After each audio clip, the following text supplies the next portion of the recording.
సర్వంతర్యామి నీకే స్తుతి స్తోత్రం. ఉన్నవాడైన దేవా నీకే స్తుతి స్తోత్రం. గొప్ప దేవా నీకే స్తుతి స్తుతి స్తుతి స్తుతి స్తోత్రం. తండ్రి దేవదేవా దినదిన పాండవుడా, మేము దీనులవి నీ సన్నిధిలో మెలనట్లయితే సమస్త ఈవులను ఇచ్చే దేవుడు తండ్రి. వాళ్ళ అహంకారం తీసివేసి తండ్రి శుద్ధ హృదయం కలిగి తండ్రి నేను స్తుతించడం, నిన్ను గణపరచడము, నేను వేడేలా పోవడము కృప చూపండి దేవదేవ తండ్రి. మేము ఎప్పుడైతే అందరం మన అహంకారం తీసివేసి ఎల్లప్పుడూ తండ్రి సర్వశక్తివంతుల సమాధానం గల హృదయం మాకు అందరికీ దయచేతండి. ఈర్ష్య, పగ, ద్వేషం అటువంటి ఏమీ లేకుండా మా హృదయంలో లయపరచండి ప్రభా, లయపరచండి. ఎల్లప్పుడూ శాంతి సమాధానం కలిగి జీవించండి కృప చూపండి దేవా. అక్కడ చేయాలి ప్రతి ఒక్క బిడ్డపై దీవెను కృమ్మరించండి ప్రభు. తండ్రి మేము నీ సన్నిధిలో చేరినాం తండ్రి. నీ సన్నిధి ఖాతాను అనుభవించిన కృప చూపండి ప్రభు. నీ సన్నిధిని మా అందరిపై ప్రకాశింపజేయండి ప్రభు. మా హృదయంలో మీరుండండి, మా తలంపులలో మీరుండండి, మా నోటిలో ఉండండి. మేము చేసే ప్రతి పని నీ దృష్టికి యోగ్యమైనదిగా ఉండటం సహాయం చేయాలి తండ్రి. మేము ఈ లోకంలో ఏమి చేయలేనప్పటికీ తండ్రి నీ నామను బట్టి, నీ యొక్క వాక్యమును బట్టి, నీ యొక్క కృపను బట్టి మేము ఈ లోకంలో తండ్రి సత్యమైన సత్య బ్రతకడం నేర్పించాలి తండ్రి. మాలో తండ్రి శుద్ధ హృదయం దయచేసి తండ్రి ఈ శుద్ధ హృదయం నుండి తండ్రి సత్యవాక్కులనే బయలుదేరకుండా చూపండి తండ్రి. విషయానికి స్తుతి స్తోత్రములు తండ్రి. నేనే మార్గము సత్యము జీవమైనాన్ని వాగ్దానం ఇచ్చిన దేవా తండ్రి. మేము సత్యవంతులు తండ్రి, మేము సత్యం అనుసరించి బ్రతకకుండా చూపండి తండ్రి. తండ్రి మా కొరకే తండ్రి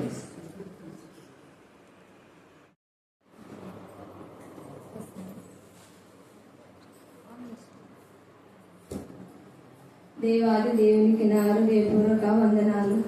ఇక్కడ సలోమక్క గారికి వందనాలు చెల్లిస్తున్నాం. పరీక్షల్లో మా అమ్మాయి మంచి మార్కులు పాస్ అయ్యింది. అక్కగారు కూడా చాలా ప్రార్థన చేసినారు. స్కూల్ ఫస్ట్గా వచ్చింది. మంచి సీట్ రావాలని ఇంకా దేవుని వేడుకుంటున్నాము. దేవాది దేవునికి కృతజ్ఞతాస్తుతులు చెల్లించుతున్నాము. ఇటు సాక్ష్యము నేనైతే మా ఊర్లో కూడా ఎక్కడ సాక్ష్యం చెప్పలేదు. అక్కగారు సాక్ష్యం చెప్పంటుంటే నేను చెప్తున్నాను. ఇటు మాటలు దేవుడు దీవించిన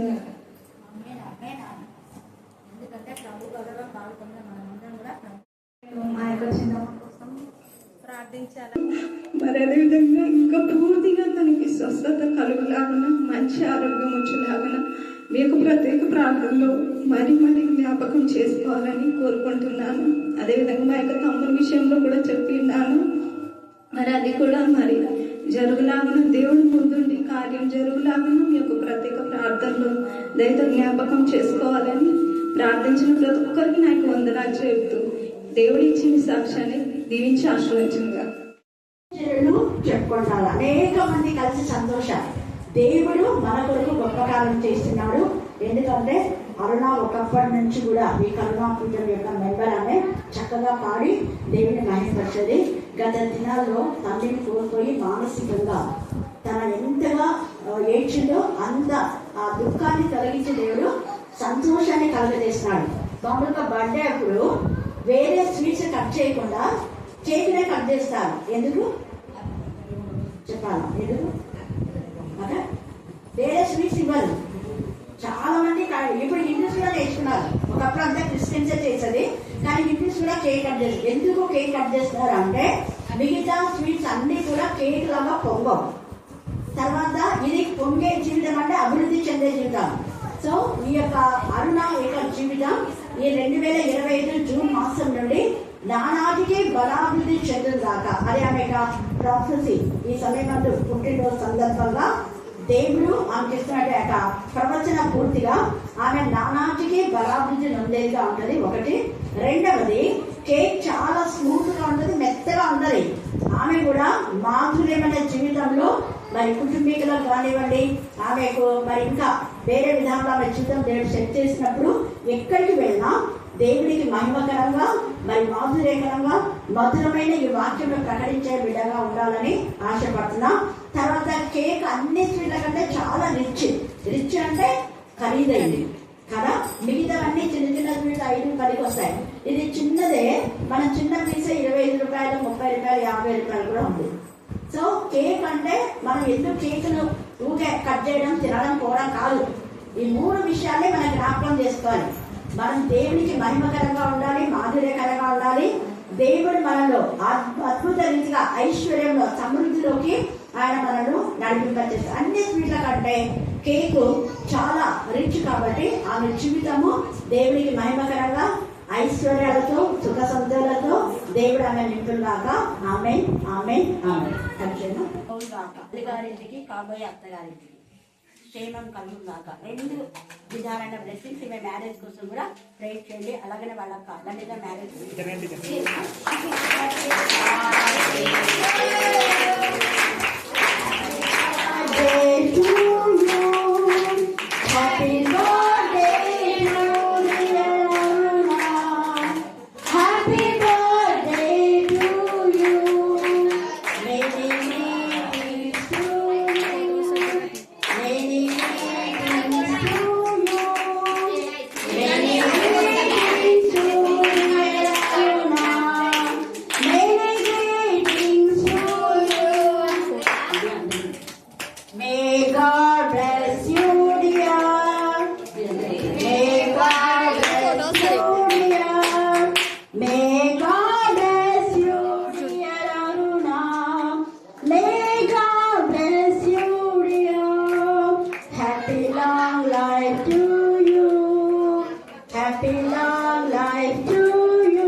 Jesus, thank you, Jesus, thank you, Jesus, thank you, Father, thank you, Father, thank you, Father. Praise the Lord, praise the Lord, praise the Lord, praise the Lord, praise the Lord. స్తోత్రం నాయన. కనికరం వల్ల తండ్రి ప్రేమ పూర్ణుడు, సర్వశక్తి మంతుడు, సర్వోన్నతుడు, దేవా సకల ఆశీర్వాదములకు కారణభూతుడు అయిన దేవుడు అయినందుకు మిమ్మల్ని స్తుతిస్తున్నాం, మహిమపరుస్తున్నాం, ఘనపరుస్తున్నాం, ఆరాధిస్తున్నాం. మే మాసంలో నా ప్రభా మీరు చేసిన మేలులకు, ఉపకారాలకు, అద్భుత కార్యాలు, ఆశ్చర్యకార్యాలు, వింత కార్యాలు, గొప్ప కార్యాలు, సూచనలను బట్టి మేము స్తుతిస్తున్నాం. ప్రత్యేకంగా సహోదరి మల్లేశ్వరి అన్వేషణలు రాలైనప్పటికీ ఆమెను డాక్టర్లు చనిపోతుంది అని చెప్పిన నిరీక్షణతో నా ప్రభా మీ పైన నమ్ముకుని ఉంచిన విధానం బట్టి, మరి అక్కమ్మను మీరు ఒక దూతగా అక్కడ వాడుకున్న విధానం బట్టి ఎంత స్తుతించా కూడా తక్కువే బ్రహ్మ. దేవా సజీవులలో ఆ బిడ్డ మీరు ఉంచిన విధానం బట్టి మేము స్తుతిస్తున్నాం, మహిమపరుస్తున్నాం, ఘనపరుస్తున్నాం. ఎంత మంది బిడ్డలు మృత్యువుతో పోరాడుతున్నారో వారందరినీ కూడా ఈ మధ్యాహ్న కాల సమయంలో ఈ కరుణా పీఠంలో ఎత్తిపడుతున్నా మరణంలోకి జీవంలోకి నడిపించే మా దేవుడు అని మీకు వందనాలు స్తోత్రం చెల్లిస్తున్నాం నాయన. స్తోత్రం. అలాగే లక్ష్మి వారి యొక్క పంట విషయంలో అద్భుతకారం చేసిన దేవా స్తోత్రం. దేవా మీకే స్తోత్రం, మీకే స్తోత్రం, మీకే స్తోత్రం, మీకే స్తోత్రం. అక్క వాళ్ళ అన్నలో మార్పు కలుగజేసిన దేవా స్తుతిస్తున్నాం. అంశాలను కూడా నా ప్రభా గర్తించి మీ జ్ఞానాత్మక నింపిన ప్రభా బెడలు వెన్నాడ చికశక్తి ఏడిస్తున్నాం అంతర్యాంగా నా ప్రభా మీరు చేసిన ఉపకారంలో ఎంత స్తుతించా కూడా తక్కువే నాయన. యేసయ్యా మీకే స్తోత్రం, మీకే స్తోత్రం, మీకే స్తోత్రం. అరుణ జీవితంలో మీరు చేసిన మేడలు ఎంత స్తుతించా కూడా తక్కువే. అపవాది ఎంతగా బిడ్డను శోధించి మానసికంగా కుంగిపోయిన ప్రభా ఇంకెందుకు ఈ బ్రతుకు అన్న స్థితికి వచ్చినప్పటికీ అద్భుత రీతిగా నా ప్రభా రివైవల్ కలుగజేసిన దేవుడ ప్రభా దాని చెల్లి పట్ల దళితులకు ఇచ్చిన బాధ్యతను బట్టి, భారాన్ని బట్టి, కన్నీటిని బట్టి మేము స్తుతిస్తున్నాం. How graces Lord, how marvellous are your promises నాయన. ఈ యొక్క మధ్యాహ్న కాల సంధి ఇక్కడ చేరబడి ఎంతమంది కన్నీటితో మరి యొక్క ఆక్రందన గుండె పైన నీకు చెప్తున్నారు. మరి ఆక్రందన ఆలోచించండి ప్రభా. యెహోవా నీవే నా స్వాస్థ్యం. చెప్పండి, మళ్ళీ చెప్పాలి. యెహోవా నీవే నా స్వాస్థ్యము అని ఇక్కడ ఎవరంటున్నారంటే దావీదు రాసినటువంటి కీర్తన కదా. దావీదు అనుభవపూర్తిగా ఒక రాసైన ఎంతో ఆయనకున్నటువంటి ప్రాపర్టీ చాలా అంత ప్రాపర్టీ ఉన్నప్పటికీ కూడా ఈ యొక్క 119వ కీర్తనలో మనం చూసినట్లయితే చాలా మంది, ఒక దావీదనే కాదు, ఇక్కడ దావీదనే కాదు, మోషే 5 మంది రాశారు ఈ యొక్క కీర్తనలు. ఈ 5 మంది కూడా దేవుడి యొక్క నామమును గణపరుస్తూ రాస్తున్నటువంటి కీర్తనలు ఇవి. అందుకే 57వ వచనం చదవండి. 119 57వ వచనం. యెహోవా నీవే నా భాగము. యెహోవా నీవే నా భాగము. భాగం అన్నారు ఎందుకంటే మొన్ననే మనము చిన్న కుమారుడు నా భాగం నాకు అని గొడవ పన్నాడని మనం చూసినాం కదా. అంటే వాడి భాగం కాకపోయినా కూడా, తండ్రి ప్రాపర్టీ అయినా కూడా తండ్రి యొక్క ఆస్తిని తనకు రావాలని నాది అన్నాడు. అలా అనకూడదు. ఎందుకంటే తండ్రి నీవే నా స్వాస్థ్యం అంటే ఆ తండ్రి ఎంత సంతోషపడేవాడో. అయినా కూడా ఇచ్చాడు. తర్వాత తెలుసుకున్నాడు తమ్ముడు యొక్క చిన్న కుమారుడు తన యొక్క తప్పును తెలుసుకొని, నీకు విరోధంగా నీ కష్టార్జితం నేను పాటు చేశాను నాన్నగారు అని తండ్రికి విరోధంగా, అంటే నీవు నాకు ఇచ్చినటువంటి స్వాస్థ్యము, దేవుని స్వాస్థ్యం మనమే ఆయన స్వాస్థ్యం, మనమే ఆయన ఇల్లు అన్నాడు. అంటే మన శరీరమే పరిశుద్ధమైన ఈ శరీరంలో మనం పరిశుద్ధంగా ఉంచుకోకుండా పాపం చేస్తే ఎంత బాధపడతాడు. ఆ తండ్రి కూడా ఎంతగా దేవుని సన్నిధిలో కన్నీటితో రోజు ప్రార్థన చేసుకుంటాడు, ఎదురు చూసుకుంటాడు. రోజు ప్రార్థన చేస్తూ మరి ఆ గుమ్మం వైపు నా కొడుకు వస్తాడేమో అని. ఎందుకంటే నమ్మకం, నేను ప్రార్థన చేస్తున్నా కదా నా కొడుకు ఖచ్చితంగా వస్తాడు, ప్రార్థన చేస్తున్నా కదా నా కొడుకు ఖచ్చితంగా బాధపడతాడు. ఆ నమ్మకాన్ని మనం ఎప్పుడు బొమ్మ చేయకూడదు. దేవుడి యందు మన నమ్మకము ఎప్పుడు కూడా నిష్ప్రయోజనం కానేది కూడా. అందుకని ఇక్కడ ఎంత నమ్మకంతో విశ్వాసంతో ఇక్కడ అంటున్నాడు, యెహోవా నీవే నా భాగము, నా పాలి భాగం నీవే దేవా, నా స్వాస్థ్య భాగం నీవే దేవా అన్న విధానంలో ఇక్కడ మాట్లాడుతూ మళ్ళీ చూడండి అక్కడ అన్నాడు, నీ వాక్యములను అనుసరించి నడుచుకుందునని నేను నిశ్చయించుకున్నాను. ఎంత క్లారిటీగా చెప్తున్నాడు. హల్లెలూయా, హల్లెలూయా, హల్లెలూయా. అంటే నీవు నాకు భాగం అయిపోయినావు, నీవు నాకు స్వాస్థ్యం అయిపోయినావు, నువ్వు నాకు స్వాస్థ్యంగా ఉన్నావు. కాబట్టి నేను కూడా ఒక నిర్ణయం చేసుకున్నాను. ఈ మధ్యాహ్న కాలంలో దేవుడు మనకు భాగమని, దేవుడు మనకు స్వాస్థ్యమని, దేవుడు మనకు తల్లి తండ్రి ఆదరణకర్త ఆశ్రయదుర్గం, ఒక మంచి స్నేహితుడు, ఒక మంచి నాయకుడు, ఒక మంచి గైడ్, ఒక మంచి కంప్యూటర్ లేదా ఒక మంచి డాక్టర్, ఒక మంచి న్యాయాధిపతి, ఒక మంచి మధ్యవర్తిగా లాయర్ గా ఉన్నారు, నా పక్షంగా వ్యాజ్యం ఆడుతున్నారు అని నువ్వు నమ్మితే నువ్వు కూడా ఒక నిర్ణయం చేసుకోవాలి. ఏం కాదు నిర్ణయం అంటే ఇక్కడ నిశ్చయించుకున్నాడు, నీ వాక్యం అనుసరించి నడుచుకుంటున్నా నేను నిశ్చయించుకున్నాను. ఈ యొక్క 2025 జూన్ నెలలో మొదటి దినమందు దేవుని సన్నిధిలో మనం ఉన్నాం. మరి నీ నిర్ణయం ఏంటి? నేనైతే నిర్ణయం చేసుకున్నా, ఏమని ఎలాంటి పరిస్థితుల్లో కూడా నీ వాక్యం ప్రకటించకుండా మానను ప్రభా అని నిర్ణయం చేసుకున్నాను. హల్లెలూయా, హల్లెలూయా, హల్లెలూయా. ఇది ఇప్పటి కాదు, కొన్ని సంవత్సరాల క్రితమే ఇక్కడికి వచ్చేటప్పుడే ఈ ప్రాంతము భయంకరమైన ప్రాంతం అని తెలిసి ఇక్కడ బ్రహ్మదండి చెట్లు ఉన్నాయి అని చెప్పాడు దేవుడు, ఇక్కడ విష నాగులు ఉన్నాయి అని చెప్పాడు దేవుడు, ఇక్కడ తేలుకొండిలాగా ముందు నేను ప్రజలాడుంటారు, వెనకాల కొండితో నేను బాధించేటటువంటి వ్యక్తులు ఉన్నారు. తేలు యొక్క లక్షణాలు, పావు యొక్క విష సర్పాలు, పైకి ప్రజలాడుంటారు, వాళ్ళ నాలుగు కింద సర్ప విషం ఉంటుంది.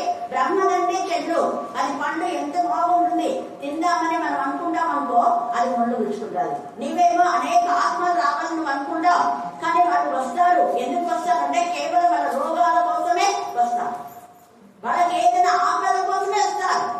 కృతజ్ఞత కలిగి దేవుని హత్తుకొని అనుకుని జీవించరు అని ముందే దేవుడు నాతో మాట. అప్పుడు నేను అన్నా, ప్రభా వాళ్ళు ఎవరు వచ్చినా రాకపోయినా, 2, 3 నా మామపేట ఎక్కడున్నా అక్కడ నువ్వు ఉన్నావు కదా, నువ్వు ఉండేది నాకు కావాలి. లక్షల మంది ఉంటే అక్కడ నువ్వు లేకపోతే ఏం చేసినావు ప్రభా, నువ్వు ఎక్కడ నువ్వు ఉన్న చోట ఎంతమందైనా రాని. అందుకు స్తోత్రమమ్మా. నేను 2-3 అంటే దేవుడు స్టార్టింగ్ లోనే దాదాపు 10 మందిని ఇచ్చాడు. మొదటిలోనే 35 సంవత్సరాల క్రితం మొదట దేవుడి నామాన్ని కనపరచడానికి ఇంట్లో ప్రేయర్ సెల్ ఓపెన్ చేసినప్పుడు అప్పుడు మేము ప్రేయర్ సెల్ అనేవాళ్ళం, లేదా ఫెలోషిప్ అని. అయితే 10 మందితో ఆ యొక్క ఫెలోషిప్ స్టార్ట్ అయి కొన్ని 100 మంది, ఇప్పుడు అనేక మంది ఆ ఫెలోషిప్ లో ఏకీభవించి కొన్ని వేల మంది. హల్లెలూయా, హల్లెలూయా. కారణం ఏంటంటే నేను ఇక్కడికి వచ్చేటప్పుడు దేవా నీవే నా స్వాస్థ్యం అనుకున్నా. మరి మీ నాన్న ఇచ్చింది ఏం చేస్తాడు, అది నీ ఇష్టం ప్రభు అన్న. కన్నులో కూడా నా ప్రాపర్టీ ఉంది, కానీ దాని గురించి నేను ఆలోచించాలా. నీవు నాకు స్వాస్థ్యం అన్న. నిజంగా ఎప్పుడైతే నేను ఈ పదాన్ని మెన్షన్ చేసి అప్పుడు 35 సంవత్సరాల క్రితం చెప్పిన లేఖన బాగానే మరలా మిమ్మల్ని చెప్పాలని ఈరోజు దేవుడు నాతో మాట్లాడినాడు. ఎందుకు అంటే నేను ఇక్కడికి వచ్చింది జూన్ మాసంలో. జూన్ మాసం అంటే నిజంగా చెప్తున్నా నాకు అసలు ఇష్టం ఉండదు. ఎందుకు జూన్ మాసం అన్ని నెలల్లో జూన్ అంటే నాకు ఇష్టం ఉండదు. ఎందుకు అక్కడ చెప్పు, ఎవరైనా చెప్పండి. జూన్ మాసం అన్ని నెలల్లో జూన్ అంటే నాకు ఇష్టం ఉండదు. కొన్ని సంవత్సరాల నుంచి ఎందుకు అయ్యేవాడు చెప్పలేదు కదా. అది 6వ నెల, అది 6వ నెల కాబట్టి 6 అంత అంకెంగా అసలు ఇష్టం కదా. తర్వాత దేవుడు మాట్లాడు 6వ రోజే కదా నేను చేసింది అన్నాడు. ప్రభా మరి ఆ 6 అన్నది 666 అనేది బాగా మైండ్ ఫిక్స్ అయిపోయి 6 అంటే అంత ఇదిగా ఉండేది.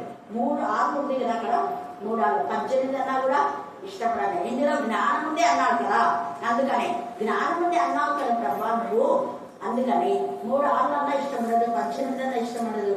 మళ్ళీ దేవుడు అంటాడు మరి 18 యాడ్ చేయి, 1 + 8 9 అవుతుంది కదా, నీకు 9 ఆత్మఫలాల ఆత్మవరాలు ఇస్తానన్నాడు. హల్లెలూయా, హల్లెలూయా. ఎందుకంటే నేను 9వ నెలలో పుట్టాను, 9 గంటలకు పుట్టాను కాబట్టి నిమిషాలు తెలియదు నాకు. మొత్తానికి 9వ తేదీ సెప్టెంబర్ 9వ నెల 9వ తేదీ 9 గంటలకు నేను పుట్టానని మమ్మీ చెప్పింది. చర్చి తెలుసుకోండి, ఎన్నికలు ఖచ్చితంగా 9 కాలంలో స్టార్ట్ అవుతారు. ఇంత ఎట్లుందో తెలియదు నాకు. ఆ తర్వాత బెల్ కొట్టేసి మమ్మీ మళ్ళీ నన్ను ప్రసవించిందని చెప్పారు. అలాగే గిరిచంద్రగా పేరు పెట్టారు కూడా. కాబట్టి నాకు ఎందుకు అప్పుడు అన్నాడు దేవుడు, నేనే నీ స్వాస్థ్యం అయినప్పుడు ఇంకేంటి నీకు ఇలా వేరే స్వాస్థ్యం నీకు ఎందుకు అన్నాడు. ఓకే ప్రభు. రెండో అయితే నేను నిర్ణయం చేసుకున్నప్పుడు సరే ఇక్కడ ఇవి ఉన్నాయన్నావు కదా, ఏమున్నా కంటిన్యూగా నీ వాక్యాలు ప్రకటిస్తాను కదా. ఎంతవరకు నువ్వు అక్కడ నేను ఉండాలని నువ్వు ఆశపడుతున్నావో, నువ్వు ఎంతవరకు ఆశపడితే అంతవరకు నేను వాక్యాన్ని ప్రకటిస్తానని చెప్పాను. అప్పుడు దేవుడు అద్భుత రీతిగా దాదాపు 35 సంవత్సరాలకు పైగా దేవుడు మన మధ్య ఉంటాడు. దేవుడి యొక్క మహదేశ్వరుని బట్టి, దేవుడి కృపను బట్టి, దేవుడి యొక్క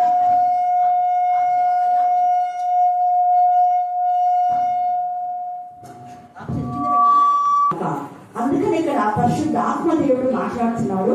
మనకి ఎప్పుడైతే దేవుడు మనల్ని ఆశీర్వదిస్తారని చెప్పాడు, వెంటనే మన దేవుడితో ఒక నిర్ణయం, ఒక నిబంధన చేస్తాడు. ఈ మధ్యాహ్న కాలసమయంలో మీరు ఏమి నిబంధన చేసుకుంటారో నాకు తెలియదు. నిబంధన జనులుగా మనం ఉంటే దేవుడు మన మరణ పర్యంతరకు మనం కాపాడతాడు. నేను చేసుకున్న ఆ నిబంధన మేరకే ఎన్ని వచ్చినా కూడా వాక్యం ప్రకటించడం మానలేదు. ప్రతి దినము దేవుడు సంఘంలోనైనా లేక ఏదో ఒక గృహంలోనైనా లేకపోతే ఇంట్లో లేదా వేరే ప్రాంతంలో ప్రతి దినం దేవుడు వాక్యం ప్రకటించే కృపను ఇచ్చాడు. అదే నా స్వాస్థ్యం అంటే. అందుకని ఇక్కడ నేను నిశ్చయించుకున్నాను అన్నాను అంటున్నాడు. ఏంటా నిశ్చయం అంటే నీ వాక్యాలను అనుసరించి నడుచుకుంటుందని నేను నిశ్చయించుకున్నాను. ఈ యొక్క సమయంలో మనమందరం కూడా ఒక నిర్ణయం తీసుకోవాలి. దేవా నీ వాక్యంలో అర్థం చేస్తా, నీ వాక్యం అర్థం చేసుకుంటా, నీ వాక్యానుసారంగా నడుస్తా ప్రభా. ఎలాంటి పరిస్థితిలో కూడా నీ వాక్యంలో నువ్వు నాతో మాట్లాడిన మాటకు నేను కట్టుబడతాను అని ఒక నిర్ణయం చేసుకోండి. ఈ మధ్యాహ్న కాల సమయంలో తర్వాత రెండవదిగా ఏమన్నాడు చూడండి, కటాక్షించమని నా పూర్ణ హృదయంతో నిన్ను బతిమాలు కొంచెం రోజు బతిమాలంటే నేను కూడా ఆత్మ పరిశీలన చేసుకొని బతిమాలతా. దేవా నీ కనికరంతో ఏదైనా నీ కోపం తెప్పించే పని చేశానేమో నాకు చెప్పు ప్రభువా. నేను బాధ పెట్టానా ఏదైనా పోనీ నువ్వు చెప్పకూడదు ఏమైనా నేను వాక్యంలో కలిపి ఏమైనా చెప్పానేమో, కలిపి ఏమైనా చెప్పినానేమో, అది కూడా నాతో చెప్పు ప్రభు అంటాను. నేను చాలాసార్లు దేవుడు నాతో మాట్లాడతాను. ఈ మధ్యాహ్న కాలం దేవుడు నీతో కూడా మాట్లాడతాను. ప్రభా, నువ్వు చెప్పొద్దన్నవి ఏమైనా చెప్పానా? నువ్వు చేయొద్దన్నవి ఏమైనా చేశానా? నువ్వు చూడొద్దన్నవి ఏమైనా చూశానా? నేను నడవకూడదు చోటికి నేను ఏది నడవద్దు అని అన్నావో అక్కడ నేను వెళ్ళానా? ఒక్కసారి మన ఆత్మ మనసులో పరిశీలన చేసుకుందాం. ప్రాణాత్మ దేహంలో దేవునికి సమర్పించినప్పుడు 100% ఆయన కనికరంతో మనం నింపుతాడు.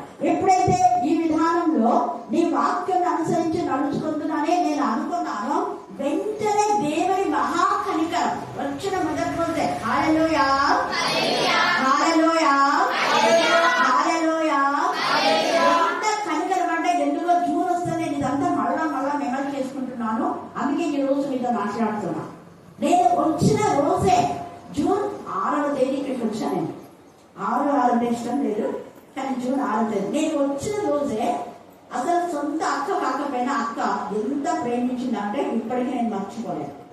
అలాగనే సంఘ పెద్దలు, పాస్టర్ గారు, ముఖ్యంగా సుదర్శన్ అంకులు, పాస్టర్ అంటే ఆమె సంతోషం చెప్పలేను.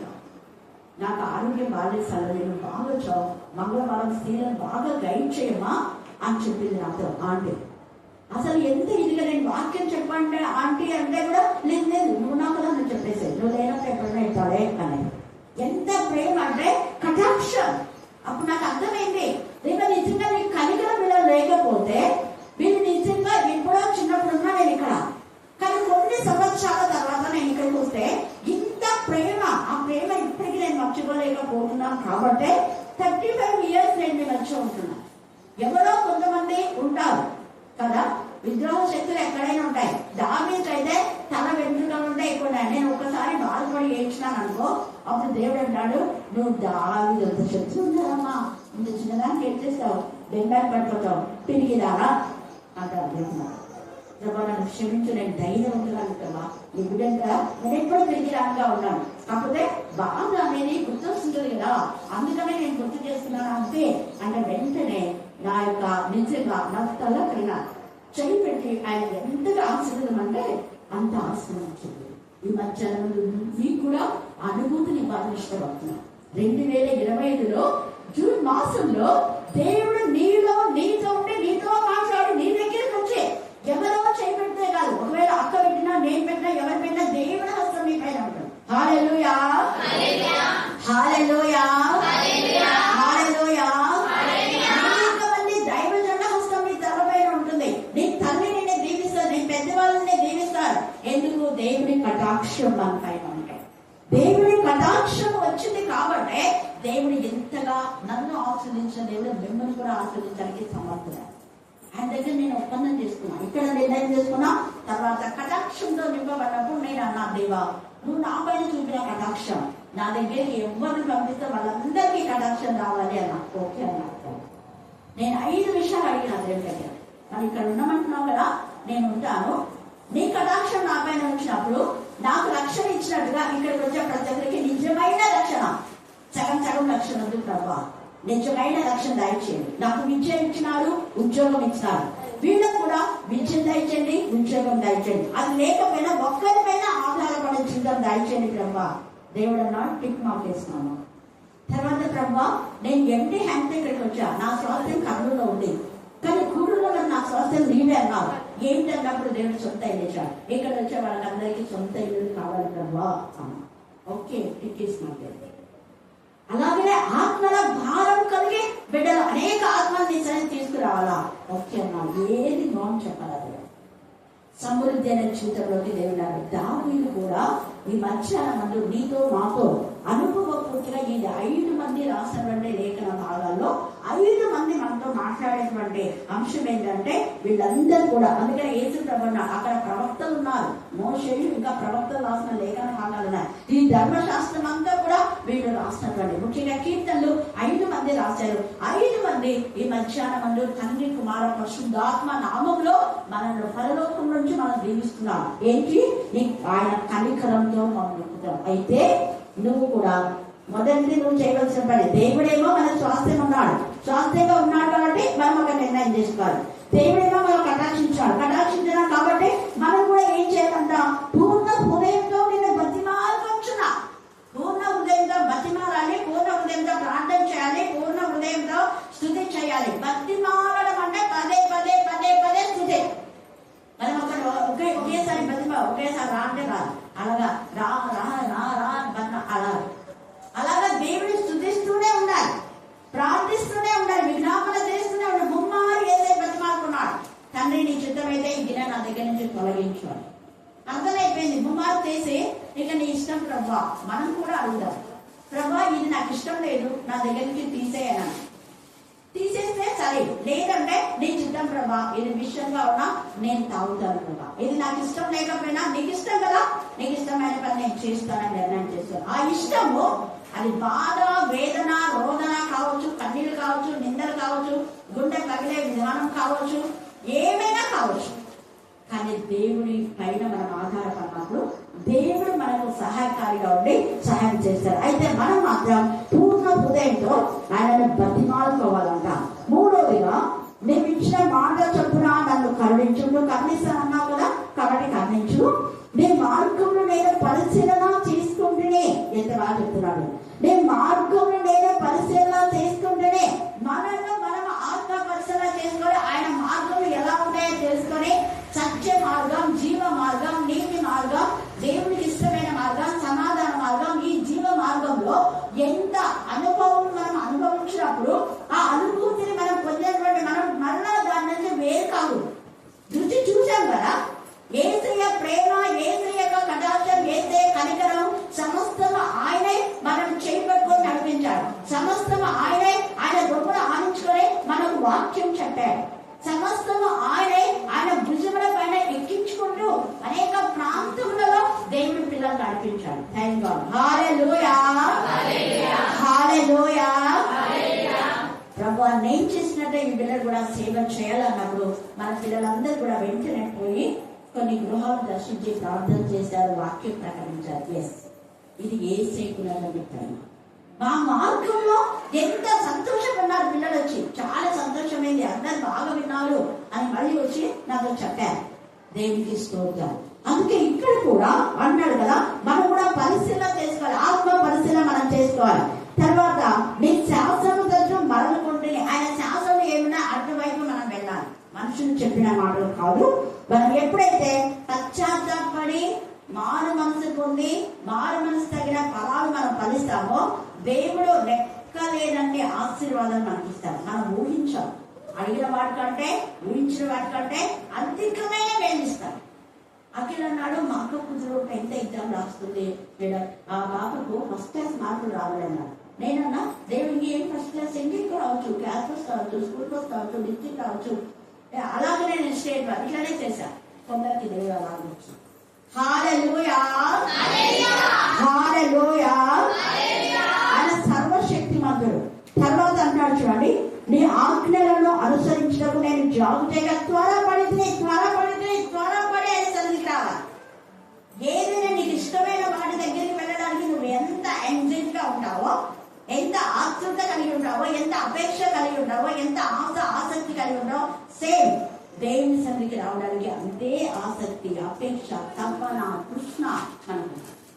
అందుకే ఇక్కడ త్వరపడి దేవుని నామంలో బలపరుస్తాం, త్వరపడి దేవుని స్తుతిస్తాం, త్వరపడి దేవుని వాక్యం చదవం, త్వరపడి ప్రాంతంలోకి వెళ్ళిపోదాం, త్వరపడి జ్ఞాపన చేద్దాం. ఎవరికైనా ఏదైనా సంబంధించిన త్వరపడి దేవుని దగ్గర విన్నపం చేసుకుందాం. త్వరపడి సాక్ష్యం చెప్పాలి, ఆలస్యంగా. ఆయన చేసిన వేళలో దేనినే గర్వకమన్న వెంటనే అక్కడ మన లూకాసు వార్తలో అనుదిన ధ్యానం ఉంది కాబట్టి ఆ అనుదిన ధ్యానంలో లూకాసు వార్తలో మనం ముందు ధ్యానం చేసుకోబోతాం. 10 మంది కుష్ఠరోగులు బాగైతే ఎంతమంది వచ్చారు చెప్పాలా? ఒక్కడే వెంటనే వచ్చాడు. వాడు బాగైతే ఆలోచించేదా?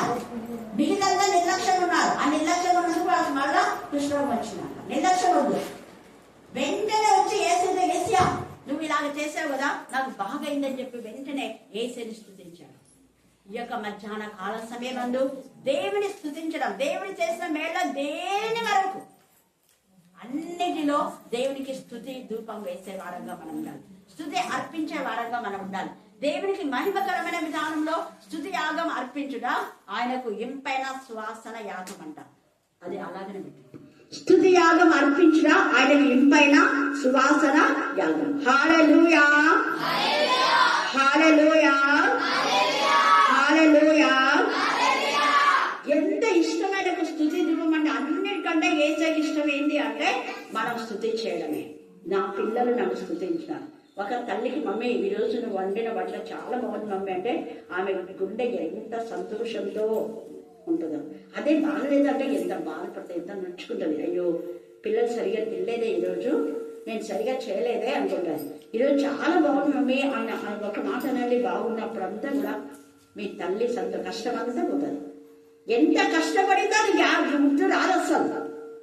అందుకే స్తుతించడం, కృతజ్ఞత కలిగి ఉన్న విశ్వాసం ఘాతకులు అంటే దేవునికి అస్సలు నచ్చదు, ఇష్టం కూడా ఉండదు. తర్వాత 4వదిగా ఏమంటున్నాడు చూడండి, న్యాయమైన నీ విధుల బట్టి నీకు కృతజ్ఞత చెల్లించడానికి ఎప్పుడు మేల్కొన్నా అంట, అర్ధరాత్రి వేళ నేను మేల్కొ. అర్ధరాత్రి వేళ అనే మాటలు అర్థం ఏంటంటే నువ్వు ఎల్లప్పుడూ దేవుని స్తుతించే వారంగా ఉండాలి అని అక్కడ అర్థం. అర్ధరాత్రి వేళ నీకు మెలకు వచ్చిందంటే భయపడదు. అర్ధరాత్రి వేళ నిద్ర రాలేదంటే ప్రచారం చేయొద్దు.